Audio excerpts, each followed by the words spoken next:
Hello everyone, this is Lolly. Welcome back. You know, when I make my journals, I like my pages to be different designs, different patterns, different textures, even different lengths, so that you would have this instead of that. But what I want to do today is focus on the very edge and how we can pull in some creative ideas to make the edge look different on every page. You don't have to make every one of your pages look different, but I think this will give you some ideas that you can incorporate into your journal pages. I have a few things nearby. My ruler, some hole punches, a little bit of distress ink, fine tip scissors, hole punches, and ephemera bits that I've done, and edge punches, and other supplies that we're going to play with. So I'm going to assume that my journal page is going to be on, the holes will be on the left-hand side. I'm taking a micron PN. If you're not familiar with PN, it's plastic nib. Love these. And I'm just going to hand draw a kind of a swirl here. And then I'm going to do that again. And I'm not trying to make them meet. I'm not trying to get it so that this one matches the other one. I'm doing it different on purpose. But I need these to be kind of dark, and I didn't push hard enough, so I'm going over it a second time. This is so simple. Now, you know, I do sew on my papers a lot, but for those of you who don't like sewing, there are other ways to get kind of the dark stitch lines, you know, decorative stitch lines. I'm going right around the edge here, and I'm leaving a nice border from my paper. And that is so simple right there. Okay, so now look at how different that looks right there. Beautiful. So we're going to put that aside. That is so easy.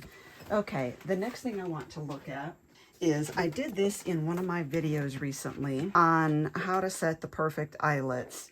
And I think I want to use, let's see, which paper? I want to use this one. And let's use this punch here. So I'm going to start this out. You can use a lot of these border punches for this. It doesn't have to be this one specifically. And this is called Bubbles. And it is by EK Success. I've always really liked this bubble one. I think it's very playful. And obviously, using an edge punch is nothing new. But what we're going to do is we're going to put some eyelets in there. And that is what's going to make this a little different. Now, you know, the edge is very, very fine there, and that is going to take up pretty much all of that, all of the eyelet metal.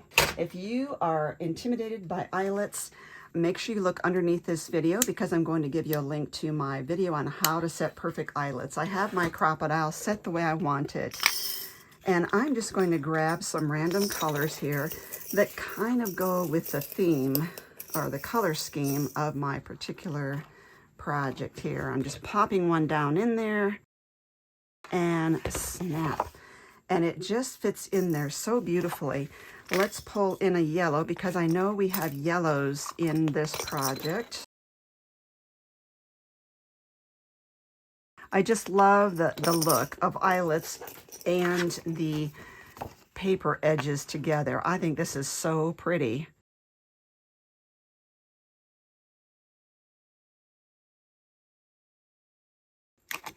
Okay, let me clean this up. Okay, now look at the difference here and how pretty that is, especially if I shorten this one just a little to where you can see those eyelets sticking out there. What I'm going to do when I'm all done, I'm going to arrange these how I want them, and then I'll trim the whole stack right here.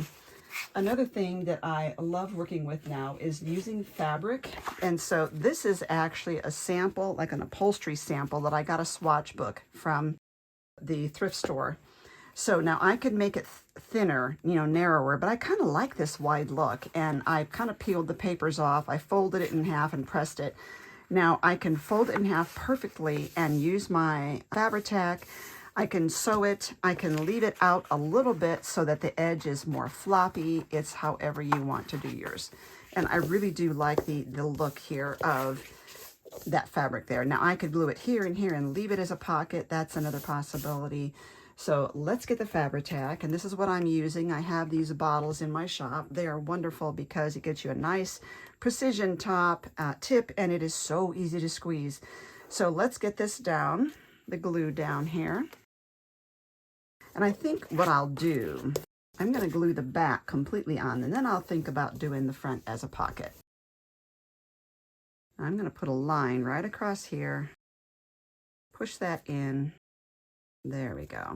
Just to get that started, so I have a place I can call home there. Flip that over. And now that the back is more secure, I can really think about whether I want this to be a pocket in front. Let's see how well that would do if I did that. I think I will.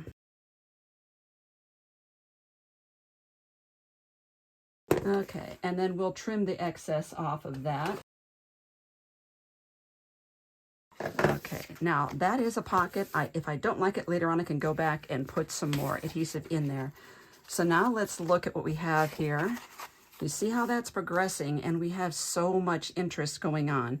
And now the next one I want to look at is one of my most favorite things to do. Let's use this yellow one right there.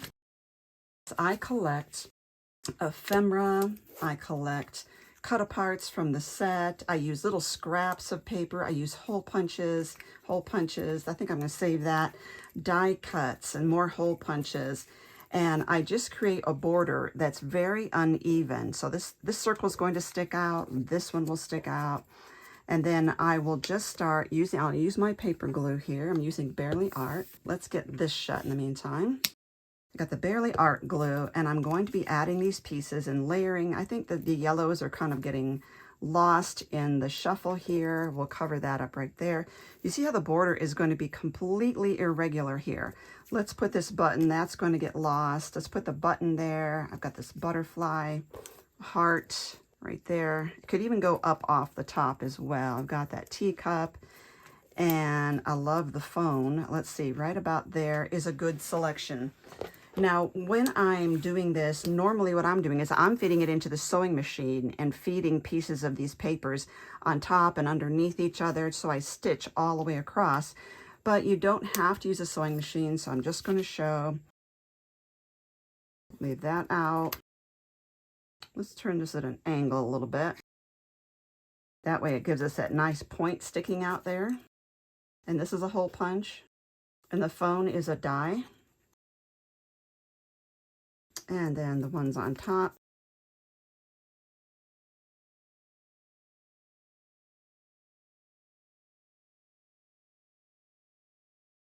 And now you still could take a sewing machine and run a stitch across that, but it is so fun to do this. It's one of my favorite things, as I said. I think it really adds such interest. If you don't like to sew, but you like that look, take your ruler. I've got my safety ruler here that has that lip so you don't cut yourself. And you can, if you're not using that, you can use this side. You can use your fine point marker, put a ruler there, and just draw dashes across it like this to look like stitch lines. I think I'm okay. So again, now we have this, and look at the next layer right there. See how this is coming together and how much more interesting that is. And even if it's like this in your notebook, you're going to see all these different layers, and it's going to add interest for you. Okay, next up, I am going to take this one and use a zipper. I love working with zippers, and you can see this one is really $1.30, and you can see the package is all yellowed because I got this from a thrift store. I've found most of my zippers from thrift stores. Okay, now I'm going to pull this all the way down, this zipper, because all I need is about that much. Okay, but I am going to cut off the excess. And what I want is the teeth to go outward, because I think that's going to give me the most interest of this whole thing. It doesn't matter if I put it behind it or in front, because either way, you're going to see a whole strip of this material. So let's put it in front, and let's just cut off this piece right there that's got the zip stop on it. And just so you know, this is also a really fun piece to put on your project, is the zipper pull. Let's get this back. I got to turn my butterfly facing the right way. And we're going to just run a good bead of the Fabri-Tac along here, glue the zipper on. And after that, you can do whatever you want. You can leave it as is. You can glue buttons on it.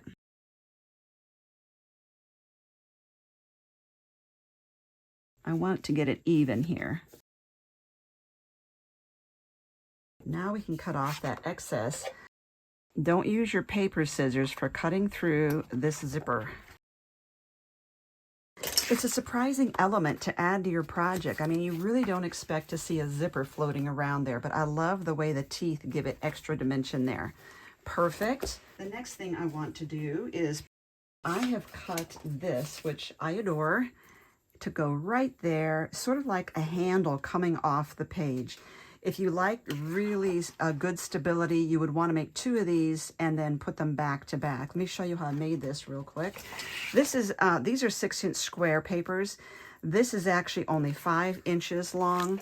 And so I turned that over, grabbed my ruler and my pencil. I measured 1/2 inch in, but you can do it less. You could use whatever measurements you want. And then draw a little line. And then I want to measure 1/2 inch in on either side. Oh, this is 5.5. I'm sorry. I said this was 5 inches tall. It's 5.5. I have 2 little marks there. And I'm going to take a regular standard hole punch. Let me show you close up.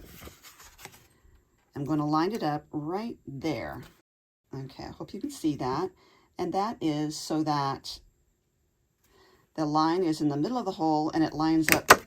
The little hash I made is to the right or the outside. Same thing. There's that hash mark. There we go. Pretty easy. And then I'm going to take my ruler. I'm going to put the safety side out. Grab my craft blade and I'm going to connect the outer edges of that. Line the ruler up. And just connect from that hole punch to the other hole punch. And then I'm going to do the same here.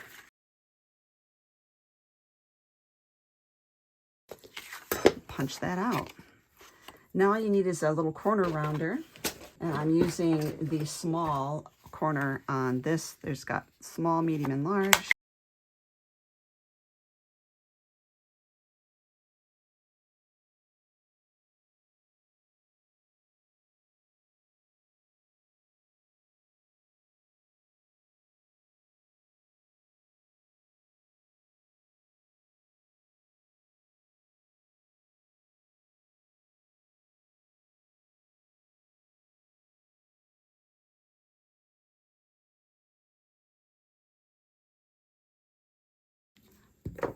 There we go. I just think that is so cute. It gives a nice little suitcase handle sort of look. And you see how that looks from there? I would pull this in a little bit like that. But when you're flipping the pages, what a surprise to see that. I think that's going to be really cute. And you could put a bow on the handle. Perfect, perfect. I think it's going to be really cute. Now, I like to also put notches, etc. in the paper. So one of the things that's fun about this is to use an envelope punch board because I just love the notch that it makes. This is the 1-2-3 board, which is the same as the envelope punch board. And I'm going to just put a random notch anywhere in there and you see what happens. It's just a cute little notch. Now, the other thing is if I want to add interest on the other side, you know, that would be cute right there. So let's do this. I want to line that up, pull this one out. Now we've got 2 choices here. We could just use this here as a little thin strip across the back so we're not wasting a whole sheet of paper. Or we could leave it on there as a pocket. And that's what I think I'm going to do. I'm going to do this as a pocket, but it did create such a nice edge on there. And hold tight. If you don't have an envelope punch board or the 1-2-3 punch board, it's okay because I'm going to show you how to do it with just circle punches. So there is another really pretty edge. Let's put that there and see what that looks like. Let's do this and put green behind it. And again, you don't have to make those as complete pockets like I just did. It could just be a really cool edge. And if you have two circle punches that are 1/4 inch in diameter difference, like this is a 1 inch and a 1 1/4. So what I'm going to do is anywhere, now I did that one sort of toward the top. I'm going to do this one toward the bottom. And I have marked on mine where the 1/2 inch, where the half mark is, so I don't go in further than that. I don't want to go in further than that. And then we want to connect that. Again, we'll make this a pocket. Why not? But again, you could just use a little strip of paper under it, cardstock. You don't have to go all the way. Okay, now the other hole punch, which is smaller, this is the 1 inch. I'm going to find the center and just pull it back a little and bam. And if I think I want to go in a little bit more. Now this would be a little more curved, but still, you've got these two pockets. They look completely different, but they're so fun. It's just another way of making your edge completely different. I just like that look. But while we're doing hole punches, I like the look of this. So let's show you what I was thinking. I'm thinking of the old dictionary pages. So let's bring this in halfway, like this. And then on the back, we're going to stick one of these. And then I'll trim off the excess. I could leave it out. That is a really cute tab, but this is what I was thinking. Remember the old dictionaries that had the thumb notch? And Bibles used to have those too. And that is to take this and then you had the A, B, C, D, etc. It's just so fun. It's just a tiny little thing, but it just makes me happy. Let's blow dry that, stick it on here. And while we're looking at circle punches, let's also cut a really big one of this. Now this is, let's say, the 1 1/4 inch. I'm going to use the 1 1/2 inch. Now these are ways to make, these are ways to make tabs for your project also, but I am going to just use it to make a different look on the edge of my paper. So let's do this. Now, we could just glue them on there here, and then you can do several of these in different colors. So let's do that. Okay, fold these over, give them a good burnish. I'm using the Ergo Bone Folder. I love it. It's pretty much the one I use most of the time now because you can really get a good grip on it. So here's what I'm talking about. It gives you a really cute little layer right over there. You can glue those on. It would be really cute if you just stitched right across the edge, but we're not going to do that. Now, it depends on how quickly your glue sets up as to how long you're going to have to hold that. So take a moment to please give this video a thumbs up and subscribe to my channel if you haven't already done so. Take a look around. I have a lot of tutorials for you to binge on. Now, you'll notice this still makes the edge of the paper still flat, but still, you're getting this different look here on the edge, and that's what I like about it. And just for my last one, I'm just going to kind of clamp that on there for a moment and hold that in place. Okay, while that's happening, we put all our holes here. This is a straight edge, but whatever your hole punch you use from here, you can use it over here as well. Let me do this. I'm going to center this in here. This is a hole punch from Hobby Lobby for planners. Skip the one hole and just get the others like this. It's like your page is flipped over and this is what you're going to see on the other side. Okay, and the other thing you can do is to do some weaving in there. You could put eyelets on the far right side, which would also be kind of cute. And also in eyelets, you don't have to always put eyelets in everything. If you have 6 holes, maybe you can put eyelets in 2 or 3 of them. You know, it's up to you. You don't have to do them all. Get my crocodile out here. This is my favorite eyelet setting tool. It's one of the best tools that We Are Memory Keepers has made. All right, this should come off now. So I just want to look at some of these borders now. And I have one more sitting here. All right, this is the last one that I have on hand. So what I want to do with this is I just want to tear the edge. Now, when you're tearing an edge, I want to show you, especially if you have a single, if you have a white core paper. If this is the paper I want to save and I want to tear this away, and I pull up, you see how I'm getting a white edge? What I want to do is pull away from my project. Now look, I don't have any white edge. So what we're gonna do is we're gonna pull down or away from the project here. Or if you wanna pull up, turn it over and pull up that way. And I do want to get a very uneven, kind of random looking, very random looking page here, okay? Now, after I do that though, I love this, and this is the Deco Color Premium Marker. You gotta shake it until the ball moves, and then keep shaking it for a little while. Okay, and when I get that primed, I'm gonna take this and edge that, and it's gonna make it look completely different. Prime it by pushing it down on the nib, and then just go over the edge, and make sure you do it jaggedy too. So I know the paper's jaggedy, but I'm also moving the marker in and out to really make it look more jaggedy. And then you do not want to touch this while it's drying. And I know I'm a touchy-feely kind of person, and I have a hard time not touching that. But you do want to let that set up. Now, isn't that pretty? So we're gonna put all these together and figure out what order to put them in. You see, I think this needs to be in front because it's so perfect. And I don't need to get each layer longer than the one before. So just a teeny bit.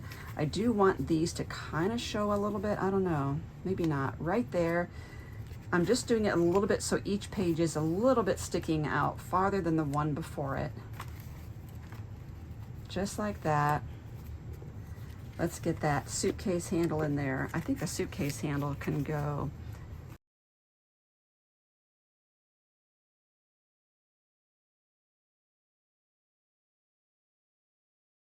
There you go. So I can clamp these together and I can cut them so that they're all the same length right here, or I can start off in the very beginning knowing that I was going to start with a really short page in top. There you go. This paper pad is just something I had in my stash forever, and it's die cuts with a view, the Preppy Princess stack. So thank you for watching. I'm going to give you links down below to some of the supplies I used here, and I hope that you got at least 1 or 2 ideas from this. Thank you for subscribing and for liking the video.